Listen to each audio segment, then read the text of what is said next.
Resumindo, nós estamos com um atraso de uma semana e pouco para receber os vídeos. Meus queridos, parabéns para quem se esforçou, copiou, ajude as questões. Quem não copiou, dá uma paradinha agora, depois termina de copiar para o colega. Faz as questões, erra à vontade. Semana que vem eu vou começar a aula corrigindo isso aí. Eu também não queria ficar só em eletrostática, eu queria fazer um comentário, já que a gente se lançou de eletrostática. Vamos fazer um comentário que pode ajudar aí a raciocinar em algumas questões.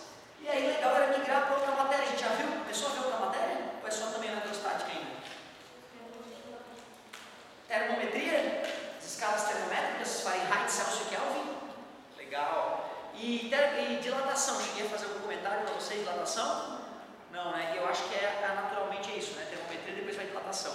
Então vamos ver para a aula ficar mais light, a gente vai discutir algumas coisas de dilatação, tem umas coisas bem divertidas para a gente conversar sobre dilatação térmica. Galera, presta atenção no que eu tenho para te contar aqui, uma coisa que é muito comum de aparecer em eletrostática. Eu tenho uma carga positiva aqui. Tu concorda que eu poderia simplesmente usar a fórmula mais recente do potencial elétrico gerado por uma carga, K vezes Q sobre D, e calcular o potencial desse ponto? Basta eu conhecer o valor da carga e conhecer a distância. Se a carga está no vácuo, como geralmente acontece, é só botar os valores e calcular. Vamos supor que eu fiz essa conta toda e deu 10 volts. Aquele ponto ali, então, tem 10 volts de potencial elétrico. Se eu fosse fazer um cálculo para os outros pontos que estão equidistantes da carga geradora, se eu fosse fazer um cálculo não para esse ponto aqui, mas para esse ponto aqui, quanto é que vai dar?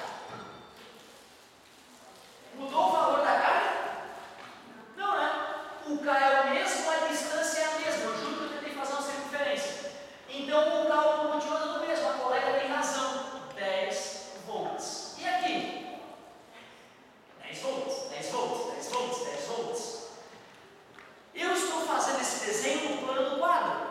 Mas essa carga aqui ela é uma carga real, então na verdade em qualquer ponto de uma esfera que está à mesma distância da carga, o potencial vai ser os 10 volts.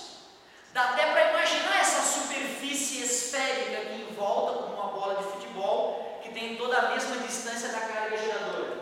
Então como vai ser o nome dessa superfície, se nela todos os potenciais são iguais? Igual potencial.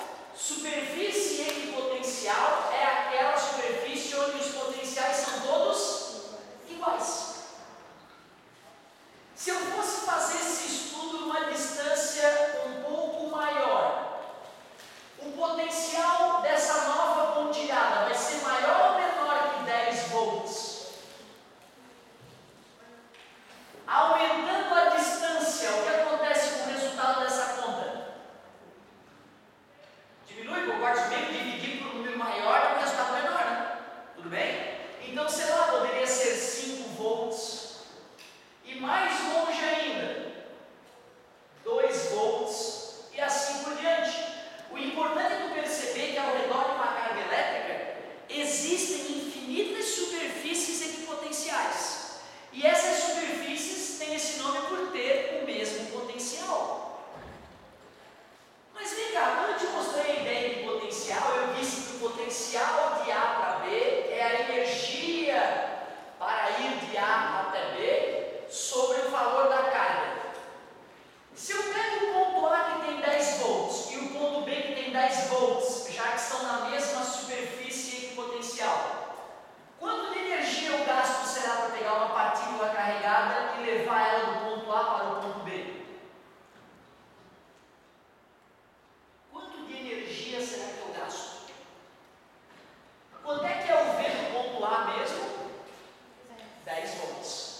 Quanto é que é o V do ponto B? 10 volts, já que eles estão numa superfície equipotencial. Como é que se calcula o VAB mesmo? É o VA menos o VB. Quanto é que vai dar o VAB nesse caso, meus amigos? 0.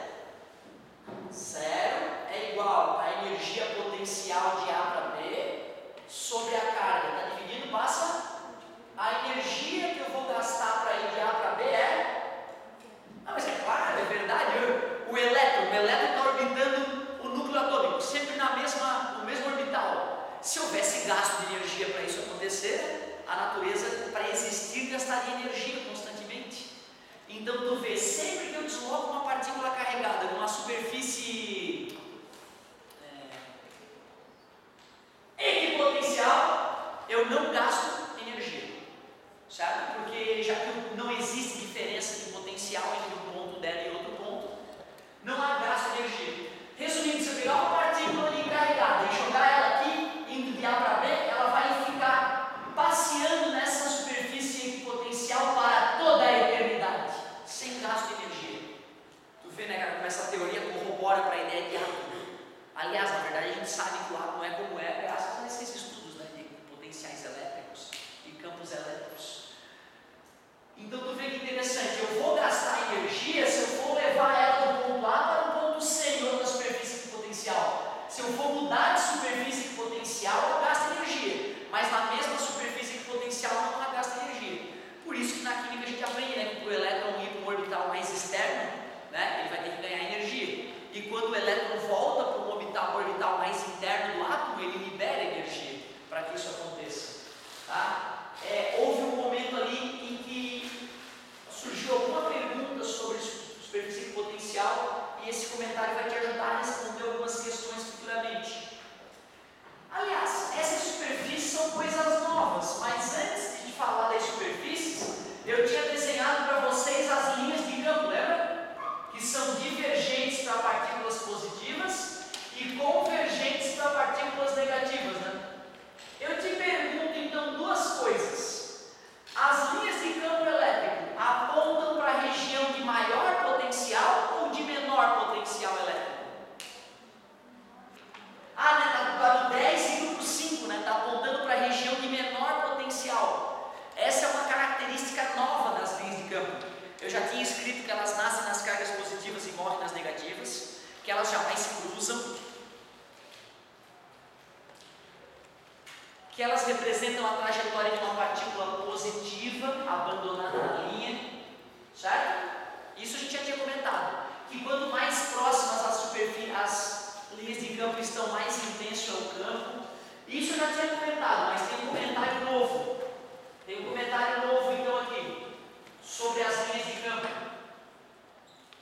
As linhas de campo elétrico, as linhas de campo elétrico, também chamadas de linhas de força, apontam para a região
função de ela ser negativa.